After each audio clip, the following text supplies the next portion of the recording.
Olá, pessoal. Eu me chamo Júlia Helena Gleice e atualmente estou cursando o quinto período de Medicina na Universidade Federal da Fronteira Sul, no campus Passo Fundo, no Rio Grande do Sul.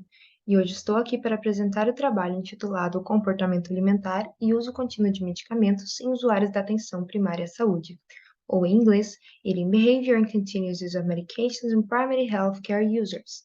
Este trabalho é de autoria minha e dos meus colegas Gustavo Schwab, Lucas Dalla Maria e Paulo D'Ambros Filho. Também conta com a colaboração do professor Gustavo Acrani e com a orientação da professora Ivana Lindemann. Este é um trabalho derivado de um projeto de pesquisa desenvolvido junto ao curso de Medicina da UFS Passo Fundo e está estruturado em introdução, objetivos, metodologia, resultados e conclusão. Para contextualizar inicialmente, medicação de uso contínuo, o MUC, é aquela que requer uso ininterrupto para o controle ou tratamento de enfermidades crônico-degenerativas, tais como hipertensão arterial sistêmica, diabetes mellitus, dislipidemias, Parkinson, entre tantas outras doenças que são desenvolvidas a partir de fatores genéticos e também por hábitos de vida. A medicação de uso contínuo possui grande importância para o curso dessas doenças, visto que a sua incidência só tem aumentado em detrimento do envelhecimento populacional. Ainda sabe-se que a adoção de um estilo de vida saudável e de uma consequente dieta adequada ao longo da vida diminui o risco de desenvolver comorbidades, essas já citadas, que determinam muitas vezes o uso contínuo de medicações, além de reduzirem a qualidade de vida dos pacientes. Sendo assim, os objetivos do nosso estudo são investigar a prevalência do não uso de MUC e verificar a sua relação com o comportamento alimentar, o CA, de usuários da atenção primária à saúde. Este é um estudo do tipo transversal, que foi aprovado pelo Comitê de Ética em Pesquisa com Seres Humanos da Universidade Federal da Fronteira Sul e foi executado em 34 unidades da atenção primária à saúde da zona urbana de Passo Fundo, no Rio Grande do Sul, através de questionários padronizados que foram aplicados entre maio e agosto de 2019 em usuários dessas unidades da APS com mais de 18 anos de idade. O desfecho avaliado neste estudo foi a não utilização de MUC, e esse desfecho foi constatado pela pergunta: tem algum remédio que você toma todos os dias? Com as opções de resposta sim e não. As variáveis de exposição consideradas foram idade, cor da pele, dificuldade para dormir, atividade sexual e o CA, o comportamento alimentar, sendo este último configurado a partir de um score, no qual cada comportamento adequado somava um ponto. Para a gente entender um pouquinho melhor como se deu a construção desse score, nós optamos por trazer os comportamentos que foram considerados como adequados. Portanto, ter consumido no dia anterior à entrevista feijão, frutas e verduras ou legumes foram comportamentos considerados adequados e, portanto, cada um deles somava um ponto ao score. Ainda, não ter consumido no dia anterior à entrevista hambúrguer ou embutidos, bebidas adoçadas, macarrão instantâneo ou salgadinhos de pacote ou biscoitos salgados e biscoito recheado ou doces ou guloseimas também foram comportamentos considerados como adequados que cada um deles somava um ponto ao score.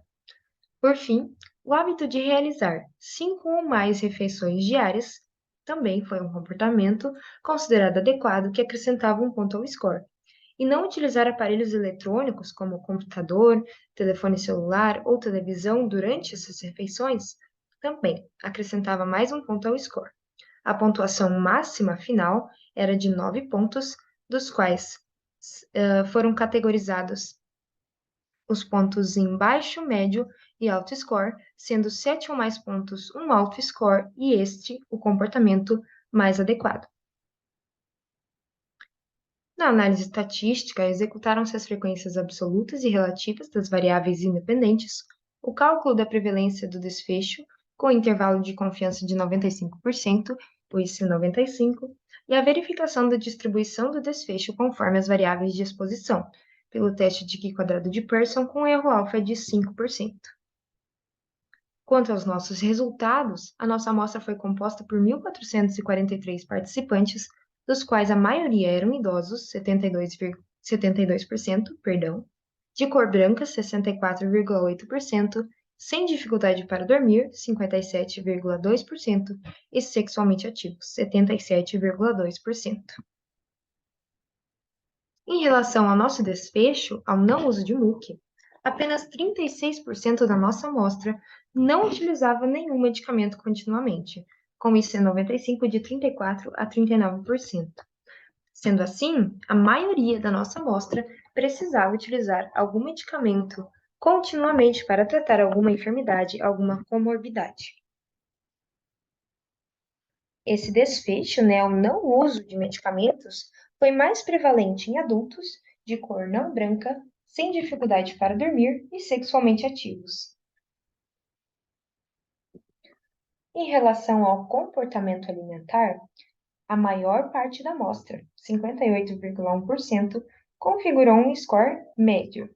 Em seguida, 28,1%, um score alto. E, por fim, com menor porcentagem, 13,8% da amostra configurou um score baixo, ou seja, um comportamento inadequado.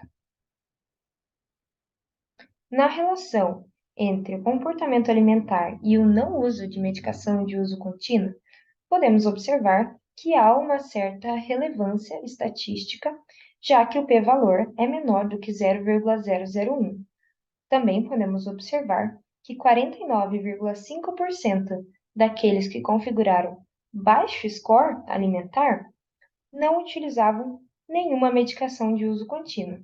A maior parte daqueles que não utilizavam nenhuma medicação de uso contínuo eram os que configuraram um baixo score no comportamento alimentar. Sendo assim, observou-se que mais de 30% da amostra não usam MUC, o que é esperado entre adultos, visto que a maior prevalência do uso de MUC é em idosos, já que as comorbidades que geralmente necessitam essas medicações costumam aparecer na idade mais, a partir da idade de idosos. Também houve uma elevada prevalência do não uso de MUC entre aqueles com um comportamento alimentar inadequado, o que pode ser decorrente do viés de causalidade reversa, ou seja, não se pode definir exatamente em um estudo transversal qual o fator desencadeante de um determinado evento.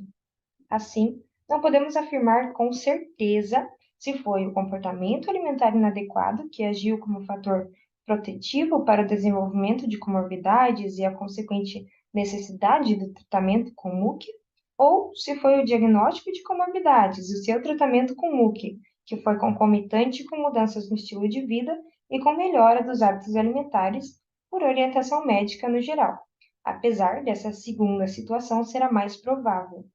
Essa, infelizmente, é uma limitação do tipo de estudo que pode ser superada com novas pesquisas. Aqui estão as referências do nosso trabalho e muito obrigada pela atenção.